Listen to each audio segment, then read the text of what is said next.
Makumba S. Barban Scafé Ali Touré, procureur Ali Touré.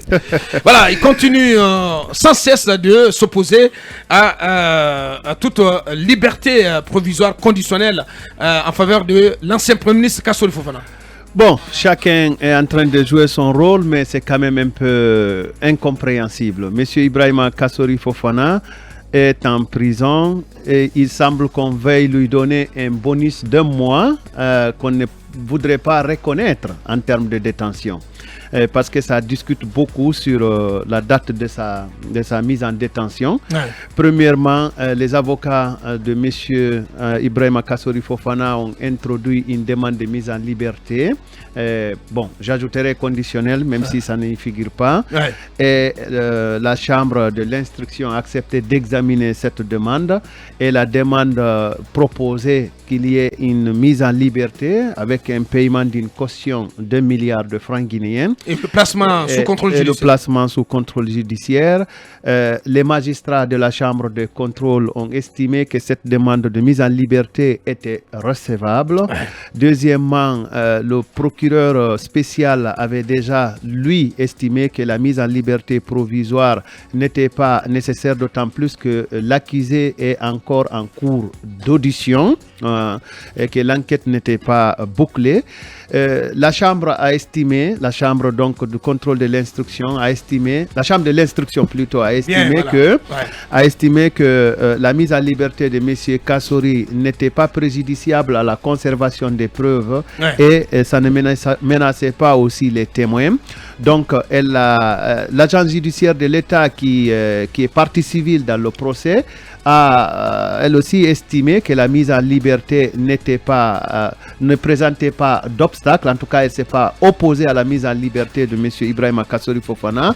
Cependant, les magistrats de la Chambre de l'instruction ont décidé de mettre de placer M. Ibrahima Kassori Fofana en liberté provisoire avec une caution de 3 milliards de francs guinéens répartis en deux catégories. 1 milliard pour la caution et 2 milliards pour l'avancement en termes de réparation des préjudices subis par la partie civile. Mais après cette délibération, nous apprenons que M. le procureur spécial près de la CRIEF a interjeté appel. Il a confirmé à nos confrères de Média Guinée, voilà, en cette expression, oui, j'ai fait appel, tout simplement, parce qu'il a été contacté par Média Guinée. Oui, donc il a fait appel à cette décision, mais permettez-moi quand même de lire, si vous voulez, une partie de la décision qui a été prononcée par la Chambre. J'allais m'en vouloir si j'oubliais que Mme Aminata Fofana a été auditionnée et que la Cour n'a pas, en tout cas la Chambre de l'instruction n'a pas, suivant ma compréhension, établi des liens de relations financières entre la position administrative de M. Ibrahima Kassori Fofana et les avoirs trouvés dans le compte de Mme Aminata Fofana, qui semble être... Qui est Aminata Fofana?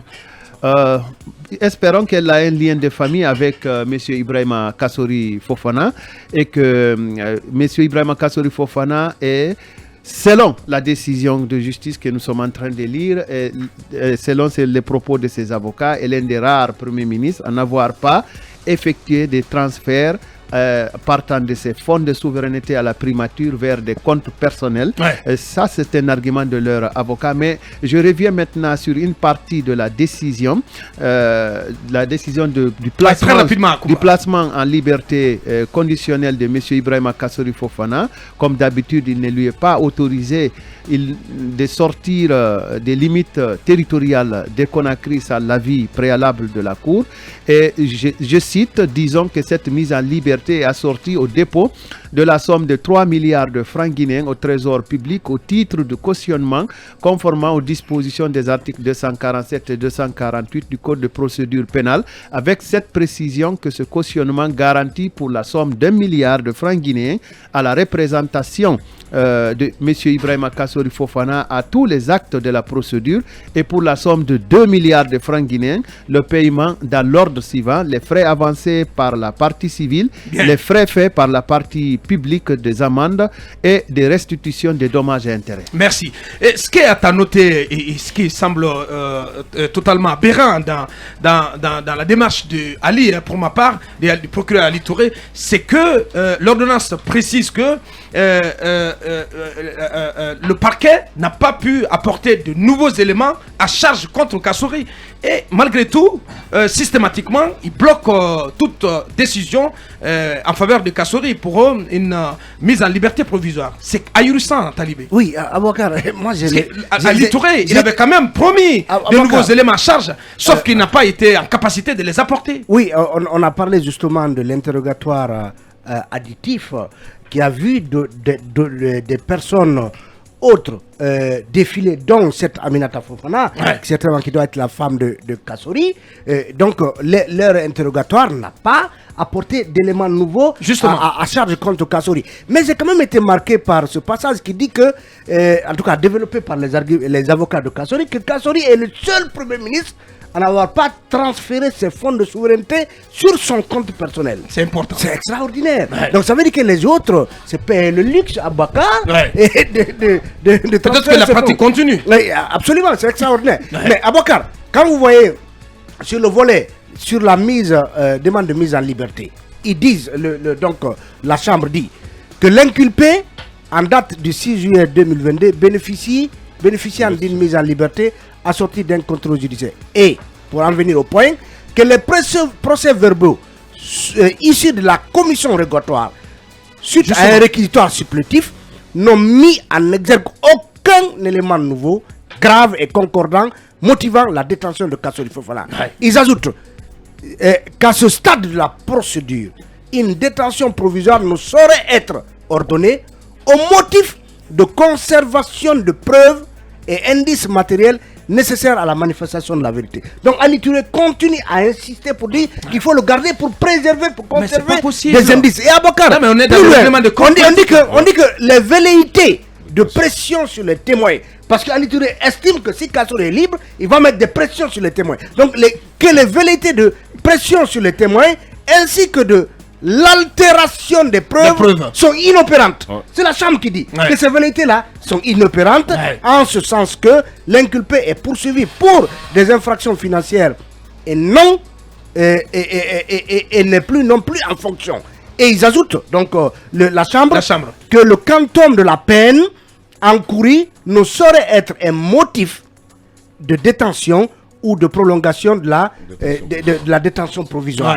Donc, sincèrement, la Chambre a fait sa part du boulot. Non, la Chambre a déconstruit complètement déconstruit les arguments de Ali. Ils ajoutent que les conditions définies à l'alinéa, donc à l'article 235 du Code de procédure pénale, n'étaient pas remplies pour une détention provisoire. Il précise donc, citant un article, que par ailleurs, le rapport médical établi par l'administration pénitentiaire fait état d'une détérioration de la santé physique de l'inculpé, l'exposant à des risques graves. Et ils ajoutent qu'en conséquence, il n'y a lieu de placer Kassori Fofana sous le régime de contrôle. Il y a lieu donc de le placer sous le régime de contrôle judiciaire, conformément à l'article du Code de procédure pénale, à lui astreignant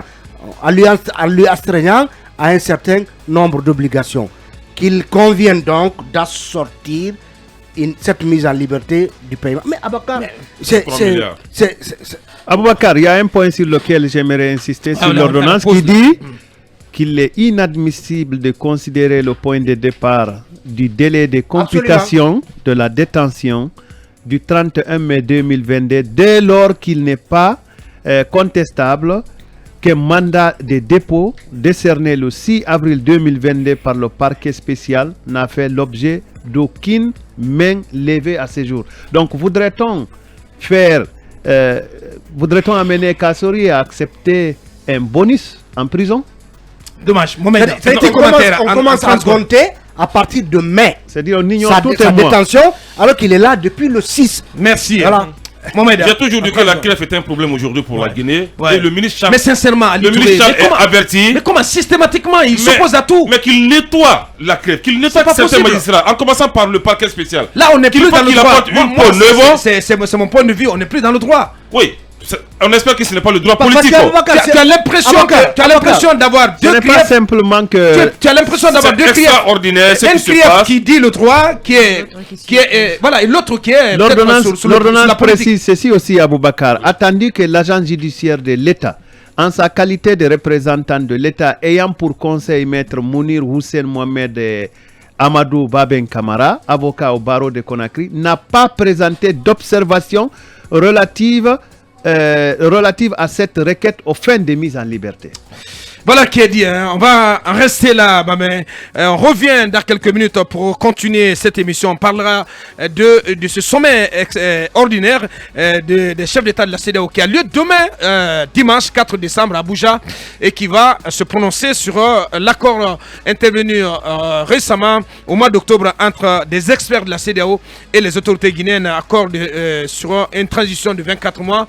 Cet accord va-t-il être entériné? On en parle dans la troisième partie. Nos partenaires, ceux qui nous accompagnent depuis le début de la saison, nos partenaires commerciaux qui vont nous rejoindre vers la fin pour le bouquet final.